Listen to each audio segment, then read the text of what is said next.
Hi guys and welcome back to the channel Deepak Yadav Education. Welcome to the Daily Hindu News and Editorial Analysis of 31st of August 2025. तो guys आज है तारीख 31 अगस्त 2025 और है Sunday. देखेंगे आज के द हिंदू कंप्लीट न्यूज़पेपर को एनालाइज करेंगे। बट लेक्चर में आगे बढ़ने से पहले अगर आपको इस लेक्चर का पीडीएफ चाहिए तो क्या करना है, सबसे पहले डाउनलोड करना है टेलीग्राम। देन उसके बाद जाके सर्च बॉक्स में टाइप करना दीपक यादव एजुकेशन पीडीएफ। आपको ये टेलीग्राम चैनल मिल जाएगा। यहाँ से आप डेली बेसिस पे इन लेक्चर के पीडीएफ डॉक्यूमेंट्स को डाउनलोड कर पाओगे। नाउ हमेशा की तरह हम लोग अपने लेक्चर को एक मैप के क्वेश्चन के साथ स्टार्ट करेंगे। तो आज आप सभी को मैप में जाकर देखना है माउंट फूजी को कहाँ पर है एग्जैक्टली लोकेटेड, इसको अच्छे से मैप में देखना। देन उसके बाद आकर नीचे कमेंट सेक्शन में टाइप करना, जिससे कि आप लोग इसको लंबे समय तक याद रख पाओगे। तो चलिए शुभारंभ करते हैं। वैसे आपको पता होगा आज संडे है। संडे में हम लोग डायरेक्टली न्यूज़पेपर के आर्टिकल्स का बहुत कम उपयोग करते हैं और संडे के जो कुछ रेलिवेंट टॉपिक्स होते हैं वो आपके नेक्स्ट डे पर यानी मंडे में कवर हो भी जाते हैं। लेकिन आज का सेशन इसलिए इंपॉर्टेंट है क्योंकि हम लोगों ने पीआईबी पे ज़्यादा फोकस किया है।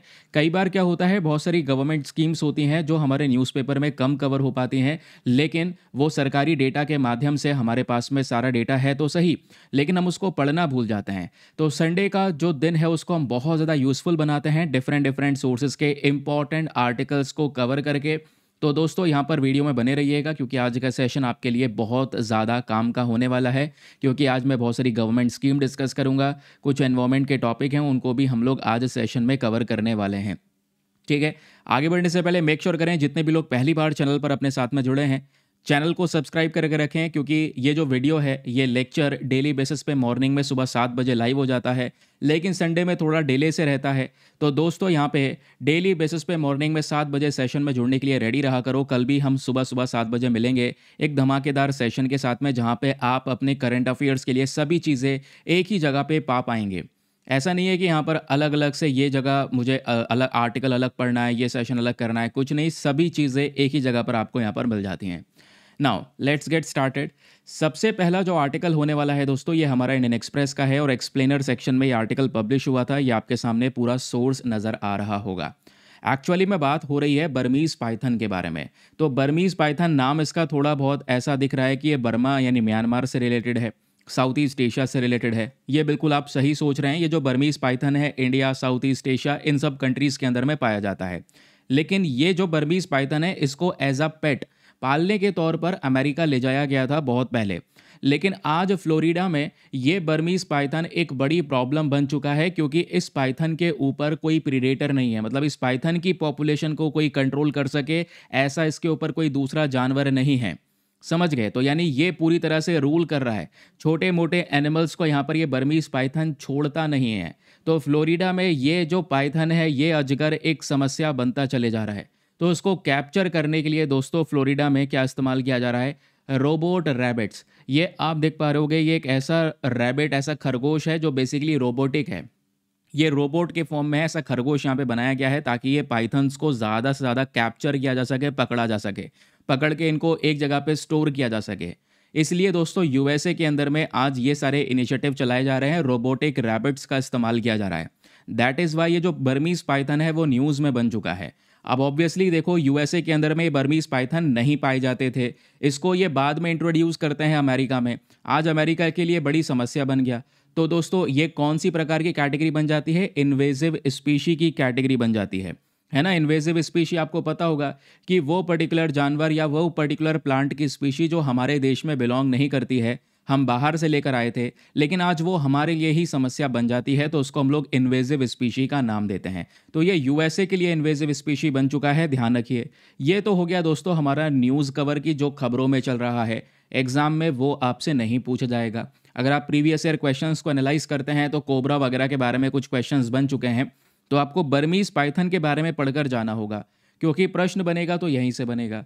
दोस्तों दुनिया में जो सबसे बड़े साइज़ के सांप होते हैं उनमें से इस बर्मीज़ पाइथन को भी काउंट किया जाता है। रीज़न यह है कि एक बर्मीज़ पाइथन लगभग 20 फीट तक ग्रो हो सकता है। 20 फीट, आप इमेजिन करो, 20 फीट, 17 फीट का बर्मीज़ पाइथन तो कुछ समय पहले ये डिस्कवर किया गया था। ये आप देखो, 4 लोग यहाँ पर इसको पकड़ कर खड़े हैं। ये 17 फीट है, इसमें 3 फीट और बढ़ा दोगे तो कम से कम 20 फीट तक ये पाइथन ग्रो हो सकता है। इसका जो वजन होता है 115 किलोग्राम के आसपास जा सकता है, which is very very massive. फिर बात आती है फीमेल्स और मेल्स के बीच में थोड़ा सा कंपैरिजन। तो बर्मीज पाइथन में जो फीमेल्स होती हैं उनका साइज़ ज़्यादा बड़ा होता है और ये ज़रूरी भी है पॉपुलेशन ग्रोथ के लिए, ये बताया जाता है। दूसरी तरफ क्या इसमें जहर प्रेजेंट है, क्योंकि ज़्यादातर हर एक सांप में प्रेजेंट होता है, लेकिन दोस्तों बर्मीज पाइथन में जहर नहीं होता, ये नॉन विनोमस स्नेक है। तो ये मारता कैसे है, क्योंकि यही तो समस्या है, फ्लोरिडा में छोटे मोटे जानवर आज के समय पर ख़त्म होते चले जा रहे हैं। रीज़न यहाँ पर यह है कि ये दबोच लेता है पहले, है ना, अपना जो ये पूरा बॉडी है उससे एक व्यक्ति को या कोई भी दूसरा मैमल होगा उसको ये दबोच लेगा, उसका दम घोट देगा, हड्डियां तोड़ देगा, उसके बाद सीधा निगल जाएगा। यही यहाँ पर तरीका होता है जब भी कोई जो पाइथन है वो अटैक करता है या अपने शिकार का पूरी तरह से पकड़ता है। समझ गए। बाकी इसका हैबिटेट देखोगे तो सॉलिटरी है, इसको अकेला रहना पसंद है, ग्रुप्स में नहीं पसंद। ग्रुप में रह के करेगा क्या, अकेला ही बहुत स्ट्रांग है। फिर बात आती है नॉक्टर्नल की, यानी कि जब आप इसका नेचर देखोगे तो ये रात में एक्टिव रहता है, दिन में सोता है।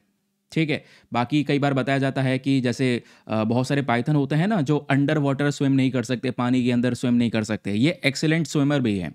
ये लगभग पानी के अंदर 30 मिनट्स तक सर्वाइव कर सकते हैं। इनका बिहेवियर देखोगे तो झाड़ियों में छुप कर बैठना, ठीक है, केवल तभी मूव करते हैं। वैसे तो एक जगह बैठे रहेंगे, लेकिन ये मूव तभी करेंगे जब लगेगा कि हाँ भाई कोई शिकार आ चुका है खाने के लिए, या फिर इनको कोई खतरा लग रहा है कि हाँ मुझको कोई खतरा आ गया, तब ये भागने के लिए मूव करते हैं। अदरवाइज एक ही जगह पर ये अजगर पड़ा रहता है। तो ये इसके दोस्तों यहाँ पर बिहेवियर के बारे में डिस्कशन हुआ। नाउ अभी देखोगे इसके बारे में एक बात और बताई जाती है कि अगर 2009 तक अगर हम देखेंगे तो 2009 तक इस वाली प्रजाति को इंडियन पाइथन की प्रजाति में ही कंसीडर किया जाता था। लेकिन कुछ समय बाद यहाँ पर इसको डिफरेंट कर दिया गया, तो ये बर्मीज पाइथन अलग प्रजाति के तौर पे काउंट होने लगा। क्योंकि पाइथन की बहुत सारी प्रजातियां हैं जो हमारे भारत में भी पाई जाती हैं, एक अलग से स्पेशल प्रजातियां होती हैं, ध्यान में रखिएगा। जैसे इंडियन रॉक पाइथन का नाम भी आपने सुना होगा, बहुत सारे एग्जामिनेशन में रॉक पाइथन को लेकर भी एग्जाम में प्रश्न बन चुका है। तो ये जो बर्मीज पाइथन है इसका हैबिटेट अगर हम डिस्कस करेंगे तो ये बहुत सारी जगह को आराम से अडेप्ट कर सकता है, मतलब ये अडेप्टेबल स्पीशी है। फॉर एग्जांपल चाहे घासें हो, चाहे वो झाड़ियाँ हो, वेट रॉकी एरिया हो, गुफा हो, है ना, कोई ऐसा जंगल हो जहाँ पे बारिश हो रही हो, rain forest region, river valleys, ये सभी जगह को आराम से अडॉप्ट करके उस जगह में रह सकता है। इसको कोई किसी प्रकार की परेशानी नहीं होती। जैसे होता है ना बहुत सारे दूसरे एनिमल की स्पीशीज़ होती हैं जिनको एक स्पेसिफिक हैबिटेट पसंद होता है कि भैया मैं यहाँ पर ही रहना पसंद करता हूँ, ऐसा इसके साथ नहीं है। ये अपने आप को सिचुएशन के हिसाब से ढाल लेता है, तो इसमें वर्सैलिटी बहुत ज़्यादा है। फिर आती है बात दोस्तों डिस्ट्रीब्यूशन के बारे में, ये मिलता कहाँ कहाँ पर है। क्योंकि अभी जो केस आया है ये फ्लोरिडा का आया है, तो हम सोचेंगे सर ये फ्लोरिडा में नेटिव एनिमल होगा, यानी वहाँ पर तो पाया जाता होगा पाइथन। नहीं, ये बर्मीज पाइथन फ्लोरिडा में नहीं पाया जाता है, क्योंकि मैंने आपको बताया एक्चुअली में फ्लोरिडा में पेट ट्रेड के तौर पे ये पाइथन पहुंचाया गया था इतिहास में। आज दोस्तों वहीं पर इकोलॉजिकल डिजास्टर बन चुका है, क्योंकि इस पाइथन को कंट्रोल करने के लिए कोई दूसरा ऊपर मैंने बताया जानवर नहीं है जो इसको मार दे, इसको कंट्रोल कर सके। तो ये ऐसा प्रीडेटर बन चुका है ऐसा कह सकते हैं कि एनिमल बन चुका है जिसके ऊपर कोई प्रीडेटर नहीं है। और ये बर्ड्स, मैमल्स, इवन जो यूएसए के अंदर में मगरमच्छ है उनको भी खा जाता है। फिर बात आती है दोस्तों यहाँ पर नेटिव की, यानी कि ये बर्मीज पाइथन मिलता कहाँ कहाँ पर है। इंडिया के अंदर में बर्मीज पाइथन की पॉपुलेशन नजर आएगी, स्पेशली ईस्टर्न और नॉर्थ ईस्टर्न स्टेट्स में। फिर उसके बाद म्यांमार में तो पॉपुलर है भाई, म्यांमार के नाम पे ही इसका नाम रखा है बर्मीज पाइथन। देन उसके बाद में सदर्न चाइना हो गया, साउथ ईस्ट एशिया हो गया, इंडोनेशियन आइलैंड्स हो गए, नेपाल, भूटान, उसके अलावा बांग्लादेश। यानी भारत और भारत के आसपास के मोस्ट ऑफ द कंट्रीज जो हैं, हमारे पड़ोसी देश जो हैं, चाहे वो नेपाल हो, भूटान हो, बांग्लादेश हो, उसके अलावा सदर्न चाइना हो, सदर्न एशिया हो, म्यांमार हो, ये सभी वो देश हैं जहां पर बर्मीज पाइथन की पॉपुलेशन करंट समय पर प्रेजेंट है। दूसरी चीज़ जो एग्जाम में पूछी जाती है वो है conservation status, that is IUCN, कि IUCN में ये पर्टिकुलर प्रजाति कहाँ पर स्टैंड करती है। IUCN के रेड लिस्ट में इसको वल्नरेबल कैटेगरी में कवर किया गया है। दैट मीन्स ये प्रजाति काफ़ी ज़्यादा खतरे में है, इसको एक प्रोटेक्शन की ज़रूरत है। वल्नरेबल कैटेगरी में इसलिए भी है क्योंकि ये खतरे में इसलिए जा चुकी है, एशिया के अंदर बर्मीज पाइथन की पॉपुलेशन पिछले कुछ सालों में तेज़ी से घटती हुई नजर आई है। रीज़न, क्योंकि इन पाइथन का भी हंटिंग हो जाती है। ठीक है, इन पाइथन की हंटिंग होती है, मतलब इनका शिकार कर लिया जाता है। क्यों? क्योंकि इनकी स्किन का ट्रेड होता है, इनके मीट के तौर पे इस्तेमाल किया जाता है चाइना वगैरह में। ट्रेडिशनल मेडिसिन्स के अंदर में ये जो बर्मीज पाइथन है इसका यूज़ होता है। समझ गए?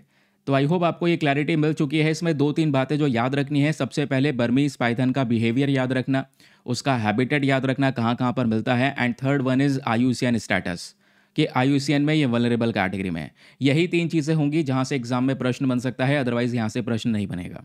ठीक है, ध्यान रखिएगा, इंपॉर्टेंट है। वो भी इंडियन एक्सप्रेस के एक्सप्लेनर पेज पे चर्चाओं में था, क्योंकि एक्सप्लेनर पेज हमारे लिए काफ़ी बार हम मानते हैं बहुत रेलिवेंट होता है। ठीक है, चलिए अगले न्यूज़ आर्टिकल पर आते हैं। अगले न्यूज़ आर्टिकल हमारा GS पेपर नंबर 2, आप इसको हेल्थ से भी लिंक कर सकते हैं, उसके अलावा गवर्नमेंट की एक पॉलिसी के साथ में भी लिंक कर सकते हैं, क्योंकि ये जो टॉपिक है दोस्तों सीधा PIB से लिया गया है, सीधा सरकारी वेबसाइट से लिया गया है। PIB एक one of the authentic source के लिए जाना जाता है, जहाँ पे आपको सारे के सारे डिटेल्स देखने को मिलेंगे जो हमारे गवर्नमेंट के अलग अलग मंत्रालय की साइट से जारी किए जाते हैं। फॉर एग्जांपल ये जो इन्फॉर्मेशन है दोस्तों, ये ministry of fisheries, animal husbandry and dairying की साइट से जारी की गई है, जिसमें बोला जा रहा है कि जो हमारी सरकार है वो अपना एक नेशनल एक्शन प्लान को रिवाइज कर रही है। ठीक है, एक प्लान जो हम लोगों ने चलाया था ग्लैंडर नामक बीमारी को ख़त्म करने के लिए, अब उस प्लान में बदलाव किया गया है ताकि हम ग्लैंडर नामक बीमारी को पूरी तरह से इरेडिकेट कर देंगे, ख़त्म कर देंगे। क्योंकि ये जो ग्लैंडर वाली बीमारी है दोस्तों, ये ज़्यादातर जो हमारे घोड़े हैं, हॉर्सेस हैं, उनको ये अफेक्ट करती है, ध्यान रखिए। तो सरकार ने एक स्टेप और ऊपर कर दिया है इस एक्विन डिजीज़ को ख़त्म करने के लिए। एक्विन डिजीज़, ध्यान रखना, इसको हम एक्विन डिजीज़ इसलिए कहते हैं क्योंकि एक्विन वाली जो स्पीशी होती है, इसमें हॉर्सेस व घोड़े वगैरह जो होते हैं ना, उसको हम लोग रखते हैं एक्विन के अंदर में। तो ये जो बीमारी है ज़्यादातर घोड़ों को इम्पैक्ट करती है। तो ये बीमारी को ख़त्म करने के लिए एक स्टेप और चला गया है, एक स्टेप और हम आगे बढ़ चुके हैं, जिस वजह से ये न्यूज़ पब्लिश हुई है सीधा गवर्नमेंट की साइड से। तो यहाँ पर एग्जाम में प्रश्न बन सकता है ग्लैंडर के बारे में। ये जो ग्लैंडर है एग्जैक्टली होता क्या है ना, कैसे इम्पैक्ट करता है, कैसे ये बीमारी ट्रांसमिट होती है। आइए मैं आपको बताता हूँ इसके बारे में सारी जानकारी, ये आप लोगों को देखने को मिलेगा। लेकिन उससे पहले एक इंपॉर्टेंट इन्फॉर्मेशन, अगर आप लोग को एक शानदार सा PDF चाहिए जो आप अपने सामने देख पा रहे होंगे, एक बुक की तरह है जो डेली बेसिस पे आपको एक करंट अफेयर की बुक दी जाती है, जिसमें सभी सोर्सेस, सभी डेटा, सभी important photos, PYQs, practice question, ये सब कुछ एक ही PDFs में अवेलेबल होता है। ये PDF हिंदी और इंग्लिश दोनों भाषाओं में आपको प्रोवाइड करवाया जाता है। लेकिन इस PDF को ज्वाइन करने के लिए आप अपना एक पेड ग्रुप ज्वाइन करके रख सकते हैं। ये अपने पास में पेड ग्रुप की इन्फॉर्मेशन है, क्योंकि ग्रुप को ज्वाइन करने के लिए फ़ी पेमेंट बहुत मिनिमम है, just 499 for the lifetime access. जब तक आपका सिलेक्शन ना हो जाए तब तक आप 499 में इस ग्रुप को ज्वाइन करके रख सकते हैं। कल दोस्तों 1 सितंबर है, कल से इस ग्रुप के प्राइसेस ऑलरेडी बढ़ने वाले हैं। ये बात मैं आज से नहीं, ये बात मैं जून से ही कह रहा हूँ कि सितंबर से प्राइसेस इंक्रीज़ होंगे। तो सितंबर से, ये यानी कल से ये प्राइसेस इंक्रीज़ हो जाएंगे। आज लास्ट डेट है जिसमें आप 499 में ग्रुप को ज्वाइन करके रख पाएंगे। ठीक है, इसमें करंट अफेयर का सभी कंटेंट अवेलेबल है, और अपना लंबे समय के लिए करंट अफेयर के लिए प्रिपरेशन आप लोग कर रहे हैं तो अपना एक ग्रुप ज्वाइन करके रख सकते हैं, क्योंकि लाइफ टाइम के लिए है। तो यहाँ पर आपको क्या मिलने वाला है, आप सिंपल सा व्हाट्सअप पर जाएंगे, एक नंबर दिया जाएगा 8534873368, मतलब ये नंबर आप व्हाट्सअप पे जाकर इस नंबर पे मैसेज कर दीजिए कि I want to join this group. वहाँ पे रिप्लाई मिलेगा, पेमेंट का प्रोसेस दिया जाएगा, डेमो वीडियो का लिंक मिलेगा, हर चीज़ देख लेना, सेटिस्फाई हो जाओ तो जाकर अपना ये इन्वेस्टमेंट कर लेना। ठीक है, चलिए आगे आते हैं। हिंदी और इंग्लिश दोनों भाषाओं में PDF मिलेंगे, चाहो तो आप सीधा इसका प्रिंट आउट निकलवा लो, चाहो तो आप ऐसे ही डिजिटली रीड कर सकते हैं। ये सारे बेनिफिट्स आपको मिलने वाले हैं। आगे आते हैं। सर अभी हम डिस्कस कर रहे थे ग्लैंडर के बारे में, ये न्यूज़ में क्यों है ये आपको पता चल चुका है, क्योंकि जो हमारा department of animal husbandry and dairying है, इन्होंने नेशनल एक्शन प्लान को रिवाइज कर दिया है, वापस इसमें बदलाव किया है। और बदलाव बेसिकली यहाँ पर इस एक्विन डिजीज़ को कंट्रोल करने के लिए किया गया है, ताकि इस बीमारी को हम लोग पूरी तरीके से ख़त्म कर सकें, इरेडिकेट कर सकें। समझ गए? अब पहले आप ये समझिए थोड़ा सा, ये बीमारी है क्या। तो ये जो ग्लैंडर नाम की बीमारी है, ये होती है एक बैक्टीरिया की वजह से। तो एक बैक्टीरियल डिजीज़ है, और वो जो बैक्टीरिया है उसका नाम है बर्खोल्डेरिया मलाई। इसकी वजह से ये बीमारी फैलती है। मेनली एक्विन्स को ये अफेक्ट करती है। ना सर एक्विन्स क्या है, बार बार ये वर्ड आ रहा है। एक्विन्स में घोड़े, म्यूल्स और डंकीज, ये 3 चीज़ें कवर होती हैं, ध्यान रखिएगा। घोड़े, खच्चर, गधे, तो इनको ही ज़्यादातर ये बीमारी अफेक्ट करती है। और ये बीमारी इन घोड़ों में से एक इंसान में भी जा सकती है, यानी जानवर से इंसान में जा सकती है। इसलिए हम इसको कई बार जूनोटिक डिजीज़ भी कहते हैं। Zoonotic diseases are the diseases जो स्प्रेड होती हैं एनिमल से ह्यूमंस में। ठीक है, अब क्वेश्चन यहाँ पर क्या है, क्या हमें चिंता करनी चाहिए इस ग्लैंडर को लेकर? तो सुनिए, ग्लैंडर एक इन्फेक्शियस डिजीज़ है, ये आपको पता चल चुका है। बैक्टीरिया की वजह से होती है, जिस बैक्टीरिया का नाम है बर्खोल्डेरिया मलाई। इससे ह्यूमंस भी इन्फेक्ट हो सकते हैं, ये पता होना चाहिए। मान लो स्टेटमेंट में दे दिया जाए कि ग्लैंडर एक बैक्टीरियल डिजीज़ है जिससे केवल और केवल ओनली हॉर्सेस इंपैक्ट होते हैं या एक्विन एनिमल्स इंपैक्ट होते हैं, तो आपको पता होना चाहिए नहीं, इससे ये बीमारी इंसानों में भी आ सकती है। ठीक है, इसमें सिम्टम्स क्या होते हैं, लक्षण क्या दिखाई देते हैं? बुखार होना, ठीक है, ठंड लगना, शरीर पे पसीने आना, मसल्स में दर्द होना, चेस्ट में पेन होना, मसल्स टाइट हो जाना, सर में दर्द होना, ठीक है, और नोज़ जो है वो चलने लगती है। तो ये सारे के सारे केसेस आते हैं। हार्ट के अंदर में, लिवर के अंदर में गांठें कई बार बन जाती हैं। स्किन के ऊपर में कई बार मोटी मोटी गांठें बन जाती हैं। नाक में गांठें बन जाती हैं, छाले बन जाते हैं, जिससे सांस लेने में भी काफ़ी तकलीफ होती है। ये सब यहाँ पर घोड़ों को फेस करना पड़ता है जब भी उनको ये बैक्टीरियल डिजीज़ इम्पैक्ट करती है, ध्यान रखिएगा। लेकिन प्रॉब्लम यही है ना कि ये जो बैक्टीरिया है इन घोड़ों से एक इंसान में भी जा सकता है। घोड़ों के कोई बॉडी फ्लूइड है, उस बॉडी फ्लूइड के कांटेक्ट में एक इंसान आ गया तो ये इंसान में आ जाएगी बीमारी। भाई उसके अलावा मान लो ये जो घोड़ा है, इसके बॉडी से बैक्टीरिया निकला है, हवा में थोड़ी देर के लिए रुका हुआ है, उस हवा के कांटेक्ट में आप आ गए तो फिर यहाँ पर एक इंसान के अंदर ये बीमारी जा सकती है। तो क्वेश्चन यह है क्या सर इसका कोई ट्रीटमेंट वगैरह नहीं है? प्रेजेंट समय पर कोई भी ऐसी अल्टीमेट वैक्सीन अवेलेबल नहीं है। तो इस डिजीज़ को अगर हमें रोकना है तो यही है भाई, सबसे पहली बात, ये जो इन्फेक्शन है इसमें जो सिम्टम्स, जो लक्षण दिखाई देंगे, उस लक्षण को सबसे पहली बार ट्रीट करना।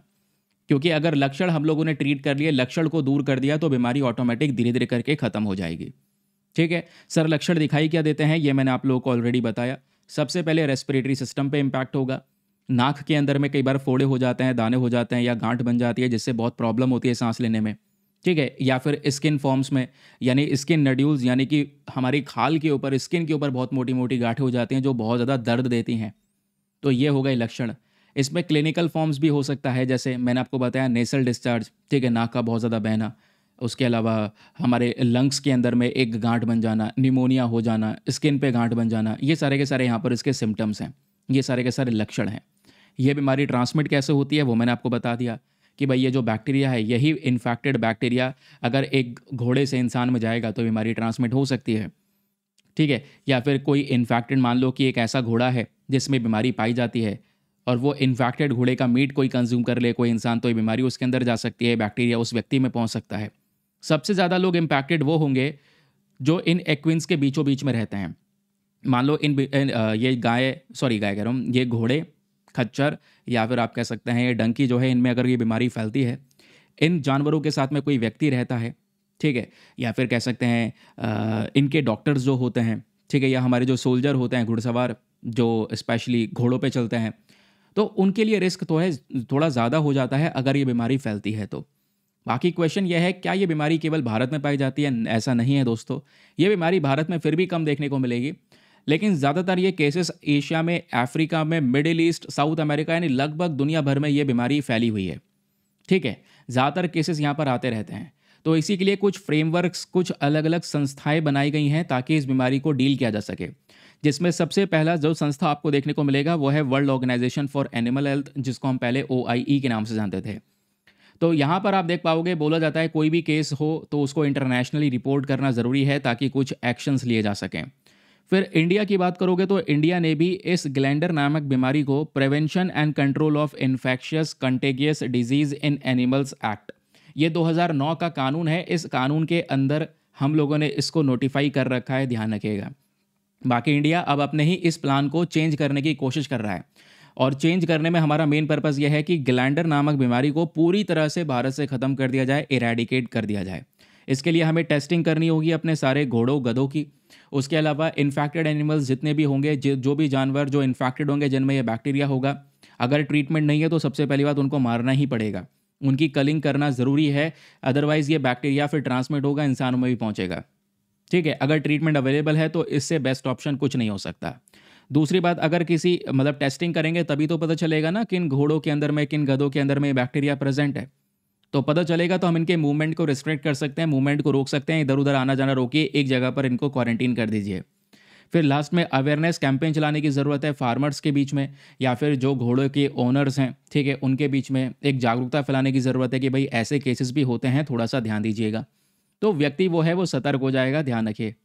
ठीक है, चलिए अगले न्यूज़ आर्टिकल पर आते हैं। अगला आर्टिकल भी जो है हमारा, ये PIB में ही मेंशन है और सीधा डिफेंस मंत्रालय ने पब्लिश किया है। तो स्पेशली ये टॉपिक हमारा डिफेंस एंड सिक्योरिटी के पॉइंट ऑफ व्यू से इंपॉर्टेंट है। डिफेंस एंड सिक्योरिटी का सेक्शन आपको पता है हमारा GS पेपर नंबर 3 के अंदर में प्रेजेंट होता है। तो सीधा सीधा यहाँ पर आप देख पाओगे, ये है आर्टिकल PIB का। बोला जाता है कि 700 से ज़्यादा जो हमारी आर्म्ड फोर्सेस हैं, वो आर्म्ड फोर्सेस पार्टिसिपेट कर रही हैं एक बड़े अभ्यास के अंदर में, which is exercise bright star 2025। तो एक्सरसाइज ब्राइट स्टार 2025 हो रहा है शुरू। ये हो नहीं रहा, एक्चुअली में हो चुका है। 28 अगस्त को शुरू हो चुका है, 10 सितंबर तक ये अभ्यास चलने वाला है। और ये भारत दूसरी बार इसमें पार्टिसिपेट कर रहा है। अपने 700 से ज़्यादा जो फोर्सेस हैं दोस्तों इसमें पार्टिसिपेट करने वाली हैं, ध्यान रखिएगा, बहुत ज़्यादा इंपॉर्टेंट पॉइंट। क्वेश्चन नंबर 1, ये किस प्रकार का अभ्यास है? ये एक मल्टीलेटरल एक्सरसाइज है। मल्टीलेटरल मतलब इसमें बहुत सारे नेशंस, बहुत सारी कंट्रीज होंगी जो पार्टिसिपेट करने वाली हैं। ठीक है, ब्राइट स्टार 2025 प्रश्न बन सकता है, इसको इस बार होस्ट कौन कर रहा है? इसको होस्ट कर रहा है इजिप्ट। ठीक है, कौन होस्ट कर रहा है? इजिप्ट। इजिप्ट जो है यूएसए के साथ मिलकर होस्ट कर रहा है, प्लस इसमें 44 नेशंस और हैं, 44 देश और हैं जो पार्टिसिपेट कर रहे हैं, और इंडिया भी इसमें पार्टिसिपेट कर रहा है। ये अभ्यास हर 2 साल में एक बार होता है। हर 2 साल में एक बार होने वाला अभ्यास को हम बोलते हैं बायनियल एक्सरसाइज, ध्यान रखिएगा। ठीक है, तो हर 2 साल में एक बार होता है। लास्ट टाइम 2023 में यह अभ्यास हुआ था। क्या 2023 में इंडिया ने पार्टिसिपेट किया था? बिल्कुल, आप कहोगे सही बात है, ये 2023 में भारत ने पार्टिसिपेट किया था, एंड उसके बाद में अभी 2025 में भी इंडिया इसमें पार्टिसिपेट कर रहा है, जिस वजह से ये टॉपिक हमारे लिए बहुत ही ज़्यादा ज़रूरी है। तो आइए सर, फटाफट 2-3 बातें हैं जिसको डिस्कस कर लिया जाता है तो ज़्यादा बेटर रहेगा। सबसे पहली चीज़, एक्सरसाइज ब्राइट स्टार 2025। मैंने बताया इंडिया अपने बहुत सारे नौजवानों को, सॉरी, अपने आर्मी पर्सनल्स को भेज रहा है। हमारी तीनों आर्म्ड फोर्सेस से जा रहे हैं, यानी कि एयरफोर्स, नेवी, ठीक है, और आर्मी। तीनों ही फोर्सेस से दोस्तों यहाँ पर लोग जाएंगे, इसमें पार्टिसिपेट करेंगे। ध्यान रखिएगा, पार्टिसिपेशन शुरू हो चुका होगा एक्चुअली में। तो ये आप लोगों से पूछ ले एक्सरसाइज ब्राइट स्टार क्या है, तो याद होना चाहिए मल्टीलेटरल मिलिट्री एक्सरसाइज है। इसमें बहुत सारे देशों की मिलिट्री शामिल है, और इसको इस बार होस्ट कर रहा है इजिप्ट यूएसए के साथ मिलकर। यह अभ्यास 1980 में शुरू किया गया था, कोल्ड वॉर के समय पर। इससे यूएस और इजिप्ट का जो डिफेंस कॉपरेशन है वो बहुत मजबूत हुआ। आज ये जो अभ्यास है दोस्तों मिडिल ईस्ट वाला रीजन हो गया, यानी जहाँ पर इजराइल, ईरान ये सारे प्रेजेंट हैं, उस रीजन में इस पूरे इनिशिएटिव को एस्टेब्लिश किया जाता है। हर 2 साल में एक बार ये अभ्यास होता है, ये बात भी आपको बता चुका हूँ, ये सब चीज़ें इसमें लिखित में मेंशन कर दी गई है। फिर मैंने आपको ये भी बताया कि इस अभ्यास के अंदर में लगभग 44 देश ऐसे हैं जो पार्टिसिपेट कर रहे हैं। इंडिया की बात करेंगे तो इंडिया ने 2023 वाले एडिशन को भी ज्वाइन किया था, और अभी 2025 वाला जो एडिशन है भारत इसको भी ज्वाइन कर रहा है। हमारी आर्मी, नेवी, एयरफोर्स तीनों के तीनों इसमें शामिल रहेंगे। उसके अलावा साइबर स्पेस, काउंटर टेररिज्म, आतंकवाद से कैसे लड़ा जा सकता है, कोई आपदा आती है तो कैसे सभी फोर्सेस इकट्ठी होकर काम कर सकती हैं, ये सारा का सारा अभ्यास, ये सारी एक्सरसाइज के अंदर में होने वाला है, ध्यान रखिए। इंडिया के लिए इंपॉर्टेंस क्या है? इंडिया दूसरे देशों की आर्म्ड फोर्सेस के साथ में अपनी, कह सकते हैं कि जो रिलेशंस है वो काफ़ी इंप्रूव कर पाएगा। आज के समय के नए मॉडर्न वॉरफेयर टेक्निक्स को सीख पाएगा। आतंकवाद के खिलाफ में कोई ऑपरेशन चलाना है तो उसमें भारत को मदद मिल सकेगी। इजिप्ट और यूएसए के साथ में रिलेशंस इंप्रूव हो पाएंगे। उसके अलावा डिफेंस रिलेशन के साथ साथ दोस्तों सबसे इम्पॉर्टेंट चीज़ है मिडिल ईस्ट वाला जो रीजन है। मिडिल ईस्ट की बात कर रहे हैं तो अगेन वही इसराइल, ईरान, सऊदी अरेबिया, ये सारे के सारे देश आपको देखने को मिल जाते हैं। मिडिल ईस्ट के अंदर में जो इंडिया का एक प्रेजेंस है वो बढ़ता हुआ नजर आएगा। तो ये सारे के सारे बेनिफिट्स होंगे एक्साइज ब्राइट स्टार के बारे में। अब ये बेनिफिट्स वगैरह, सिग्निफिकेंस वगैरह ये नहीं पूछे जाते हैं। पूछा जाता है तो सीधा सीधा आप लोगों से फैक्ट पूछ लिया जाएगा, किस प्रकार का अभ्यास है, मल्टीलेटरल अभ्यास है, कौन होस्ट कर रहा है, इजिप्ट प्लस यूएसए, ठीक है, कब ये शुरू हुआ, इस प्रकार की बातें हैं जो पूछ ली जाती हैं। किस प्रकार का अभ्यास है, ये बाइनियल एक्सरसाइज है, हर 2 साल में एक बार होता है। समझ गए? चलिए अगले न्यूज़ आर्टिकल पर आते हैं। अगला टॉपिक आपका जीएस पेपर नंबर 1 सोसाइटी के पॉइंट ऑफ व्यू से काफ़ी रेलिवेंट रहने वाला है। आप इसको एग्जाम्पल के तौर पर इस्तेमाल कर सकते हैं। जीएस पेपर नंबर 2 पॉलिटी के अंदर में इस्तेमाल कर सकते हैं। हम बात करने वाले हैं एक बहुत ही बड़े इंडेक्स के बारे में, विच इज़ नारी इंडेक्स। ठीक है, तो नारी 2025 इंडेक्स रिलीज़ हो चुका है। कुछ दिनों पहले द हिंदू में ही पब्लिश हुआ था, जिसको हम लोगों ने स्किप कर दिया था। बट स्किप का मतलब ये नहीं होता कि हम पढ़ेंगे नहीं, पढ़ेंगे ज़रूर, चाहे आज नहीं तो कल, लेकिन आपके न्यूज़पेपर के सभी आर्टिकल्स कवर ज़रूर से होते हैं। तो यहाँ पर दोस्तों मैटर क्या है? मैटर यह है कि नारी सर्वे रिलीज़ हुआ है। नारी का अपने आप में एक फुल फॉर्म है, और वो फुल फॉर्म क्या है? वो है national annual report and index on women safety 2025। ध्यान रखिएगा, तो national annual report and index on women safety 2025, महिलाओं सुरक्षा की बात हो रही है। तो ये एक सर्वे है प्रकार का, मतलब जगह जगह पर महिलाओं से पूछा गया है कि वो कितनी सुरक्षित हैं। तो उस आधार पे दोस्तों इस इंडेक्स से पता चला है कि मुंबई, विशाखापत्तनम, कोहिमा, भुवनेश्वर, ऐजावाल, गैंगटॉक, ईटानगर, ये वो सिटीज़ देखने को मिलेंगी हमारे देश में जो सेफेस्ट सिटी हैं फॉर द वेमेन। महिलाओं के लिए सबसे सुरक्षित शहर हैं ये सारे के सारे, ऐसा हमको इस नारी 2025 के इंडेक्स से पता चलता है। फिर आगे, ये तो वो हैं जो सबसे सुरक्षित शहर हैं। जो सबसे कम सुरक्षित शहर हैं उसमें दोस्तों पटना है सबसे पहले, बिहार की कैपिटल। देन जयपुर है, फरीदाबाद है, दिल्ली, कोलकाता, श्रीनगर, रांची। ये वो सिटीज़ बताई जा रही हैं जो लोएस्ट रैंक करती हैं, जहां पे महिलाओं को लेकर सुरक्षा ज़्यादा नहीं है। ये लीस्ट सेफेस्ट कंट्रीज सिटीज़ मानी जा रही हैं नारी इंडेक्स के अकॉर्डिंग। ठीक है, ध्यान रखिएगा, ये जो रिपोर्ट है, इसी रिपोर्ट का ये सारा कहना है कि भैया ये शहर ज़्यादा सेफ है महिलाओं के लिए, ये शहर कम सेफ है महिलाओं के लिए। ये पूरे नेशन वाइड इंडेक्स के तौर पे रिलीज़ किया जाता है, यानी पूरे देश के स्तर पे रिलीज़ होता है। और इसने एक नेशनल सेफ्टी स्कोर दिया है देश को। नेशनल सेफ्टी स्कोर हमारा 65% है, ध्यान रखिएगा। 65% यहाँ पर ये सेफ्टी स्कोर है कि इतनी महिलाएं सुरक्षित फील करती हैं। समझ गए। अब ये जो कोहिमा की हम बात कर रहे हैं, मुंबई, विशाखापत्तनम की बात कर रहे हैं जो सबसे सुरक्षित हैं, वो उसके पीछे का रीज़न क्या है? बताया जा रहा है यहाँ पर जेंडर इक्वालिटी ज़्यादा है, मतलब जेंडर के बीच में ज़्यादा भेदभाव नहीं है। उसके अलावा जो वेमेन फ्रेंडली इंफ्रास्ट्रक्चर है, बहुत सारा इंफ्रास्ट्रक्चर ऐसा है जो महिलाओं को सपोर्ट करता है। सीसीटीवी फुटेज, कैमराज, इन सब की बात हो रही है, जगह जगह पे प्रेजेंट है। तो इस वजह से यहाँ पर ये जो सिटीज़ हैं ज़्यादा सुरक्षित मानी जा रही हैं, ऐसा बोला जा रहा है। समझ गए। आई होप आपको ये क्लैरिटी मिल चुकी है। अब इस सर्वे में देखोगे तो बहुत सारे बेसिक फैक्ट्स आपको मिलेंगे। सबसे पहला जो फैक्ट आपको मिलेगा, जो इस आर्टिकल में मेंशन नहीं है, कि इस सर्वे को रिलीज़ कौन करता है। पहली चीज़ यही है ना भाई, प्रीलिम्स में आप लोगों से यही चीज़ पूछ लेगा कि बताओ रिसेंटली नारी 2025 इंडेक्स रिलीज़ हुआ है, इसको कौन रिलीज़ करता है। तो नारी की बात हो रही है, नारी के लिए कमीशन है, पुरुष के लिए वैसे कोई कमीशन है नहीं देश में। नारी के लिए कमीशन बनाया गया है, नेशनल कमीशन फॉर वेमेन, ध्यान रखिएगा। तो ये जो नेशनल कमीशन फॉर वेमेन है, यही रिलीज़ करता है इस पर्टिकुलर इंडेक्स को। ये क्या करता है, एक कॉम्प्रहेंसिव पिक्चर, एक डिटेल्ड स्टेटस डिटेल्स डेटा हमको प्रोवाइड करवाता है, जहाँ पर ये बोलता है कि भारत में कौन कौन से शहर हैं जहाँ पर वेमेन की सेफ्टी को लेकर कौन कौन से किस किस प्रकार के कदम चलाए गए हैं। ठीक है, क्लियर हो गया। तो रिलीज़ करने वाली बॉडी का बस खाली नाम रट लीजिएगा, नेशनल कमीशन फॉर वेमेन, जो इस रिपोर्ट को लाता है नारी 2025 को। नारी की फुल फॉर्म आपको पता है, national annual report and index on women safety. ठीक है, अब इसमें सर्वे होता है, मैंने आपको बताया 12,770 महिलाओं से यहाँ पर ये पूछा गया, उनके ओपिनियंस लिए गए। भारत के 31 अलग अलग शहरों से लगभग सभी स्टेट्स को यहाँ पर कवर किया गया है। इसी आधार पे बोला गया है कि ये इंडेक्स काफ़ी प्रोमिनेंट है, और इसी इंडेक्स के आधार पे हम अपनी प्लानिंग में बदलाव कर सकते हैं। जो जेंडर को लेकर नई नई नीतियाँ हैं उसमें बदलाव कर सकते हैं। बाकी ये स्कोर तो हम शेयर कर ही चुके हैं। जो नेशनल सेफ्टी स्कोर दिया गया है वो 65% है, 65% महिलाएं सुरक्षित सेफ करती हैं। बाकी जो सेफेस्ट सिटीज़ हैं, इसमें कोहिमा, विशाखापत्तनम, भुवनेश्वर, ये सारे के सारे वो सिटीज़ आपको देखने को मिलेंगे जहाँ सेफेस्ट सिटीज़ माने गए हैं। रीज़न आपको पता है कि अच्छी पुलिसिंग है वहाँ पर, जेंडर इक्विटी वहाँ पर है, वेमेन फ्रेंडली इंफ्रास्ट्रक्चर प्रेजेंट है। जो कम सेफ कंट्रीज़ हैं, सिटीज़ हैं सॉरी, महिलाओं के लिए, वो सिटीज़ के नाम ये हैं: पटना, जयपुर, फरीदाबाद, दिल्ली, कोलकाता, श्रीनगर, रांची। ठीक है, रीज़न क्या है कि भाई जो फुटेज सीसीटीवी कैमरास वगैरह हैं, इनकी बहुत कमी है। अच्छी तरीके से इंफ्रास्ट्रक्चर वहाँ पे प्रेजेंट नहीं है, और जो इंस्टीट्यूशंस बनाए गए महिलाओं की सुरक्षा के लिए वो बहुत कमज़ोर हैं या सही तरीके से काम नहीं करते। तो इसी आधार पे यहाँ पर ये सारे के सारे जो शहर हैं ये माने गए हैं कम सुरक्षित हैं फॉर द वेमेन। ठीक है, तो वेमेन सेफ्टी को लेकर ये सारे डिस्कशंस हो गए। 60% वेमेन अपने शहर में सेफ फील करती हैं, 40% वेमेन सेफ नहीं फील करती हैं। ये पूरा इसका सार है। अब ये सेफ क्यों नहीं फील करती हैं? क्योंकि कई बार महिलाओं को हैरासमेंट का जो ये सिचुएशन है वो फेस करना पड़ता है।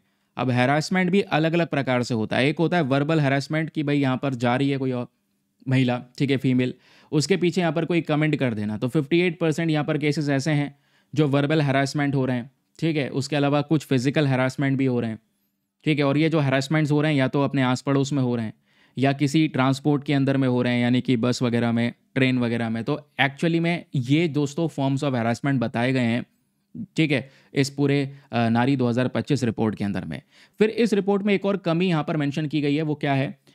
Institutional gaps. ध्यान रखिएगा कि आज भारत के अंदर में बहुत सारी संस्थाएं हम लोगों ने बना रखी हैं, ठीक है, महिलाओं की सुरक्षा के लिए, लेकिन आज वो संस्थाएं सही तरीके से काम नहीं कर पा रही हैं, क्योंकि उन इंस्टीट्यूशंस के अंदर में महिलाओं का एक जो विश्वास है वो नहीं बन पा रहा है। तो बताया जा रहा है विश्वास नहीं है, इसलिए हर 3 विक्टिम्स में से केवल इकलौती एक विक्टिम है जो यहाँ पर, इकलौती एक ऐसी पीड़ित होती है जो अपनी कंप्लेंट्स को फाइल करती है। हर 4 महिलाओं में से इकलौती एक महिला ऐसी है जो मानती है कि अथॉरिटी सही तरीके से काम कर रही है, यानी लोगों का जो ट्रस्ट है इन संस्थाओं के अंदर में वो बिल्कुल नहीं है। दूसरा यहाँ पे बताया जा रहा है जो गैप है वो है पोश पॉलिसी अवेयरनेस। ये पोश क्या है? प्रोटेक्शन ऑफ सेक्सुअल हैरेसमेंट की ये बात हो रही है दोस्तों। सेक्सुअल हैरेसमेंट के केसेस कई बार वर्क प्लेस पर होते हैं, ऑफिस के अंदर में महिलाओं को सेक्सुअल हैरेसमेंट फेस करना पड़ता है, तो उसके खिलाफ में ये कुछ नई पॉलिसीज़ नए लॉज हैं, लेकिन इन लॉज के बारे में ज़्यादा जागरूकता ना होना ये भी एक बड़ी प्रॉब्लम है, ये भी इंस्टीट्यूशनल गैप में आएगा। तो ये पर्टिकुलर कॉन्सेप्ट जो है ना, ये आपका मेंस के पर्सपेक्टिव से भी इंपॉर्टेंट है। फिर बात आ रही है एक्शन क्या क्या लिए हैं। तो एक्शन दोस्तों ज़्यादा लिए नहीं गए हैं, कुछ ही केसेस है जहाँ पर इंस्टीट्यूशंस के अंदर में सिचुएशन इंप्रूव हुई है। ओडिशा वाला केस देखोगे, वहाँ पर भी जो कंप्लेंट्स जहाँ पे फाइल की जाती है, ऐसे इंस्टीट्यूशंस होते हैं वो सही तरीके से काम नहीं कर पाए, तो बच्ची ने अपने आप को आग लगा लिया। ऐसे केसेस आते हैं, इंस्टीट्यूशंस गैप्स यहाँ पर ज़रूर से नज़र आते हैं। तो यह रिपोर्ट हमको ये दर्शाती है कि इससे हम बेटर अर्बन प्लानिंग कर सकते हैं, अपने ट्रांसपोर्टेशन को सेव कर सकते हैं, अच्छी सीसीटीवी कैमरास वगैरह प्रोवाइड करवा सकते हैं, अच्छा इंफ्रास्ट्रक्चर प्रोवाइड करवा सकते हैं, पुलिस को ट्रेन कर सकते हैं बेटर तरीके से, क्योंकि जो सेफ्टी है दोस्तों, ये सेफ्टी बहुत ही ज़्यादा ज़रूरी है। ठीक है, उसके अलावा जब हम इस सेफ्टी के ऊपर में अच्छे तरीके से काम करेंगे तो ऑटोमेटिक जो हमने सस्टेनेबल डेवलपमेंट गोल्स डिसाइड कर रखे हैं 2030 तक अचीव करने के लिए, उसकी तरफ हम लोग आगे बढ़ चुके होंगे। सस्टेनेबल डेवलपमेंट गोल 5 को सपोर्ट मिल रहा होगा, यानी जेंडर इक्वालिटी की बात कर रहे होंगे, सस्टेनेबल सिटीज़ अपनी बना पा रहे होंगे, शहरों को ज़्यादा सशक्त बना पा रहे होंगे। तो ये दोस्तों इस रिपोर्ट का सारा सिग्निफिकेंस है। अल्टीमेट चीज़ जो दिमाग में रखनी है वो है नेशनल कमीशन फॉर वेमेन, जिसने इस रिपोर्ट को पब्लिश किया है नारी 2025 को। नाउ चलिए अगले न्यूज़ आर्टिकल पर आते हैं। अगला न्यूज़ आर्टिकल जो है ये भी काफ़ी ज़्यादा रेलेवेंट है हमारे लिए। मत्स्य शक्ति प्रोजेक्ट के बारे में डिस्कशन यहाँ पे हो रहा है। ये टॉपिक भी दोस्तों GS paper number 2 government policies interventions के पॉइंट ऑफ व्यू से इंपॉर्टेंट है। तो जैसे यहाँ पर कई बार आपसे मत्स्य योजना जो है इसको लेकर एग्जाम में प्रश्न बन चुका है, संपदा योजना को लेकर प्रश्न बन चुका है, तो उसी तरीके से मत्स्य शक्ति प्रोजेक्ट क्या है ज़रा ध्यान रखना। मत्स्य की बात कर रहे हैं, यानी हम बात कर रहे हैं मछली की। मत्स्य यानी कि हम बात कर रहे हैं मछली की। तो जो हमारे मछुआरे हैं वो इन मछली को पकड़कर एक्सपोर्ट करके उनका जीवन चलता है भाई। तो जो जितने भी हमारे अल्पसंख्यक मछुआरे हैं, माइनॉरिटी फिशर फॉल्क, उनको सपोर्ट करने के लिए, उनको और मजबूत बनाने के लिए ये मत्स्य शक्ति जो प्रोजेक्ट है ये लाया जा रहा है, जिस वजह से चर्चाओं में है। इवन ये प्रोजेक्ट लॉन्च हो चुका है, ठीक है, ध्यान में रखिएगा। तो ये न्यूज़ में क्यों है? न्यूज़ में इसलिए है क्योंकि जो हमारे यूनियन मिनिस्टर ऑफ स्टेट हैं, सभी राज्यों के मंत्री, तो यहाँ पर ये जो मिनिस्टर ऑफ स्टेट हैं फॉर फिशरीज, एनिमल हस्बेंड्री और डेयरिंग, इन्होंने मत्स्य शक्ति प्रोजेक्ट को लॉन्च कर दिया है। ध्यान रखिएगा दोस्तों, इस प्रोजेक्ट का मेन पर्पज़ है जितने भी माइनॉरिटी फिशिंग कम्युनिटीज़ हैं, यानी वो मछुआरे, ठीक है, जो अल्पसंख्यक हैं, इनको सपोर्ट करना, उनको अच्छी स्किल्स प्रोवाइड करवाना, क्योंकि स्किल होगी, पैसों का सपोर्ट मिल जाएगा, तो अच्छी तरीके से उनका जो जीवन है वो व्यतीत होता हुआ नजर आएगा, नए नए अवसर उनको मिल पाएंगे लाइफ में। तो इसी वजह से ये मत्स्य शक्ति प्रोजेक्ट को शुरू किया गया है। ध्यान रखिए इसका मेन पर्पज़ क्या है। इस प्रोजेक्ट का मेन पर्पज़ है, मैंने आपको बताया, जितने भी माइनॉरिटी फिशर फॉल कम्युनिटीज़ हैं, ठीक है, जितने भी अल्पसंख्यक मछुआरे हैं, इनको सपोर्ट करना, ठीक है, और बेटर इनकम इनके लिए प्रोवाइड करवाना, अच्छी तरीके से इनको स्किल्स प्रोवाइड करवाना, जिससे इनका कल्याण हो सके, ये हमारा मेन पर्पज़ है। फिर प्रश्न बनेगा कि मत्स्य शक्ति प्रोजेक्ट को इम्प्लीमेंट कौन कौन कर रहा है, इसकी इम्प्लीमेंटिंग एजेंसीज कौन कौन सी हैं, कौन कौन एजेंसी यहाँ पर इसको लागू करने का काम कर रही है। देखो, एक तो हमारा सीधा मंत्रालय है, ministry of agriculture and farmers welfare, वो इसको लागू करता है। दूसरा यहाँ पर है Vizhinjam regional centre of ICAR, central marine fisheries research institute, जिसको शॉर्ट फॉर्म में कई बार हम CMFRI भी कहते हैं। तो ये इसकी इम्प्लीमेंटिंग एजेंसी है, एक एजेंसी ये, दूसरा मंत्रालय union minister of agriculture and farmer welfare, ये दोनों मिलकर यहाँ पर इस मत्स्य प्रोजेक्ट को लॉन्च कर रहे हैं। ध्यान रखिए, ये जो मत्स्य शक्ति प्रोजेक्ट है इसमें एक स्कीम को लिंक किया गया है, वेरी वेरी इंपॉर्टेंट पॉइंट, और वो जो स्कीम है उसका नाम है PM विकास। थोड़ा सा ध्यान रखिएगा, PM विकास की फुल फॉर्म है प्रधानमंत्री विरासत का संवर्धन। प्रधानमंत्री विरासत का संवर्धन, ये स्कीम इसके साथ में लिंक हुई हुई है, तो ये बहुत इंपॉर्टेंट है, पढ़ कर जाइएगा, ठीक है। तो मत्स्य शक्ति प्रोजेक्ट आप ध्यान रख चुके हैं, इसमें पूछ ले कौन सी कम्युनिटी को टारगेट किया है, तो माइनॉरिटी फिशिंग कम्युनिटी जो है, जो अल्पसंख्यक मछुआरे हैं, इसमें आप कह सकते हैं कि फोकस एरिया कौन कौन सा है कि मछली पालन में सपोर्ट करना, प्रोडक्शन टेक्निक्स में सपोर्ट करना, एडवांस टेक्नोलॉजी मछुआरों को प्रोवाइड करवाना, मॉडर्न टेक्नोलॉजीज मछुआरों को प्रोवाइड करवाना, ये सारा काम हमारा इसमें हो सकता है, जिससे मछुआरों का जो लाइफ है वो इम्प्रूव होगा। ये जो मिशन शक्ति है मैंने आपको बताया, इसको एक स्कीम के साथ में लिंक कर रखा है, जिस स्कीम का नाम है PM Vikas scheme. That means प्रधानमंत्री विरासत का संवर्धन स्कीम, इसके साथ में इसको जोड़ रखा है। फिर आप लोगों से सेपरेटली इस स्कीम के बारे में क्वेश्चन बन सकता है पीएम विकास के बारे में। तो क्योंकि अब आपको पता है स्कीम्स दो प्रकार की होती हैं, एक होती है सेंट्रल सेक्टर स्कीम, दूसरी होती है सेंट्रली स्पॉन्सर्ड स्कीम। ये जो पीएम विकास स्कीम है ये सेंट्रल सेक्टर स्कीम है, इस बात को ध्यान रखिएगा। सेंट्रल सेक्टर स्कीम का मतलब ये होता है कि इसमें सारा का सारा पैसा केंद्र सरकार खर्च करेगी। ये scheme ministry of minority affairs के अंडर में रखी गई है, पीएम विकास स्कीम, जिसमें केंद्र सरकार सारा पैसा खर्च करेगी। अब पैसा किस चीज़ के ऊपर खर्च करेगी, तो इसमें यहाँ पर स्किल्स प्रोवाइड करवाना, लीडरशिप प्रोवाइड करवाना, एंटरप्रेन्योरशिप प्रोवाइड करवाना हमारे अल्पसंख्यक लोगों को, या जो कारीगर हैं उन सभी लोगों को। ठीक है, समझ गए ये। फिर 2025-26 तक हमारे लिए ये टारगेट है, इसमें बहुत सारे बेनिफिशरीज हैं जिनको सपोर्ट देना है। पीएम विकास के अंदर में 5 छोटे छोटे अलग अलग कंपोनेंट्स ऐड करे गए हैं। सीखो और कमाओ यानी स्किल प्रोवाइड करवाना, या फिर USTTAD करके है, यानी हमारे देश के अंदर में जो पुराने ज़माने के आर्ट एंड क्राफ्ट है उसको प्रमोट करना। हमारी धरोहर ये इनिशिएटिव भी इसी के अंदर में आता है। नई रोशनी की लीडरशिप डेवलपमेंट प्रोवाइड करवाना महिलाओं को, नई मंजिल एजुकेशन प्लस स्किल प्रोवाइड करवाना इसके अंडर में। तो ये कंपोनेंट्स हैं हमारे जो पीएम विकास में आते हैं, ध्यान रखिएगा। तो इस पीएम विकास को जो हमारा मिशन शक्ति प्रोजेक्ट है, मत्स्य शक्ति प्रोजेक्ट है, इसके साथ में लिंक कर रखा है, क्योंकि मत्स्य शक्ति का भी मेन काम यही है कि हमारी जो माइनॉरिटी कम्युनिटी है, स्पेशली यहाँ पर मछुआरों की, उनको स्किल्स प्रोवाइड करवा के उनको नया रोज़गार प्रोवाइड करवाना, उनको अच्छी तरीके से फाइनेंशियल सपोर्ट देना, नई टेक्नोलॉजी प्रोवाइड करवाना, जिससे वो डेवलपमेंट हो पाएगा। उसी में ही पीएम विकास को भी इन्वॉल्व किया गया है। आई होप आपको ये बात भी अच्छी तरीके से समझ में आ चुकी है। नाउ ये है दोस्तों आज का हमारा सेशन। न्यूज़पेपर से हटके थोड़ा डिस्कशन करना ज़रूरी था। कुछ रेलिवेंट स्कीम है जो लास्ट हमारे वीक के अंदर में चर्चाओं में है, पिछले सप्ताहों में, जो हमारे न्यूज़पेपर में पब्लिश नहीं हुई है, इसको पढ़ना बहुत ज़रूरी था। अब एक एक करके इनको रिवाइज़ कर लीजिएगा। पीडीएफ्स कहाँ पे मिलते हैं पेड ग्रुप में, वो पेड ग्रुप की इन्फॉर्मेशन मैं आपको बता चुका हूँ। सेशन का दोस्तों यहीं पे हम लोग करते हैं अंत। ठीक है, अब एक दो बातें दोस्तों मुझे और करनी है आप लोगों से। तो सेशन ख़त्म कर लिया है, उसके बाद हमारे पास में 1-2 मिनट हैं कुछ टॉपिक के ऊपर बात करने के लिए। जैसे मेंस वाला ग्रुप हम लोगों ने जो बनाकर आपके सामने प्रोवाइड करवा रखा है, कुछ ग्रुप ऐसे हैं जिसमें मैं आपको डिस्कशन करने की अपॉर्चुनिटी देता हूँ। यार आप कुछ भी उसके अंदर पब्लिश कर देते हैं, ऐसा नहीं होना चाहिए। कोई व्यक्ति न्यूज़पेपर पब्लिश कर देता है, उसमें कॉपीराइट आ जाएगा, ग्रुप पूरी तरह से हट जाएगा।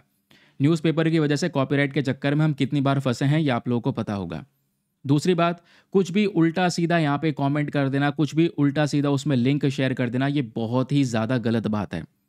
वो जो ग्रुप आपको दिया गया है दोस्तों, उसका इकलौता मेन पर्पस पता है क्या था, कि आपको डिस्कशन करने का एक प्लेटफॉर्म मिले, आप अपने आंसर को लिखकर सबमिट करें। दूसरा आंसर लिख रहा है तो आप उससे थोड़ा सा एंकरेज हो, आप भी मोटिवेटेड फील करें, यार मेरे साथ में इतने सारे लोग आंसर्स लिख रहे हैं, इतना अच्छा आंसर वो लिख रहा है, इतना अच्छा आंसर वो लिख रही है। ठीक है, तो उस आंसर को पढ़ लेना, उस आंसर में 2-4 पॉइंट्स मिले कि यार ये पॉइंट अच्छा है, इसको मैं भी अपने नोट्स में इंक्लूड कर सकता हूँ, अपने नोट्स में लिख लेना। आपके आंसर से किसी को दूसरे को पॉइंट्स लगेंगे, अच्छे लगेंगे, तो वो अपने आंसर में इंक्लूड कर सकता है। तो आंसर राइटिंग को इंप्रूव करने के लिए वो ग्रुप शुरू किया गया था, लेकिन आज यहाँ पे उसका दुरुपयोग किया जा रहा है, अपना ही प्रमोशन चल रहा है। ठीक है, तो मैंने उस ग्रुप को यहाँ पर ऑफ कर दिया, आप मैसेज नहीं कर पाएंगे।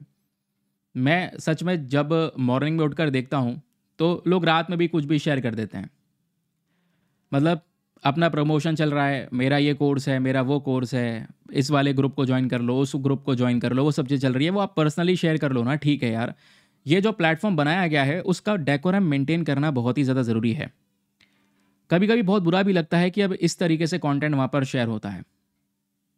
ठीक है, मैं उसको हटाता रहता हूँ, लोगों को बैन करते रहता हूँ। ग्रुप में इतने सारे यूज़र्स मैंने बैन कर दिए हैं जो बेसिकली केवल और केवल अभद्र चीज़ें वहाँ पर शेयर कर रहे थे और कुछ नहीं। कई बार आपस में भिड़ जाते हैं, कई बार कुछ केसेस मैंने देखे हैं कि लोग वहाँ पे गालियाँ भी देने लगते हैं।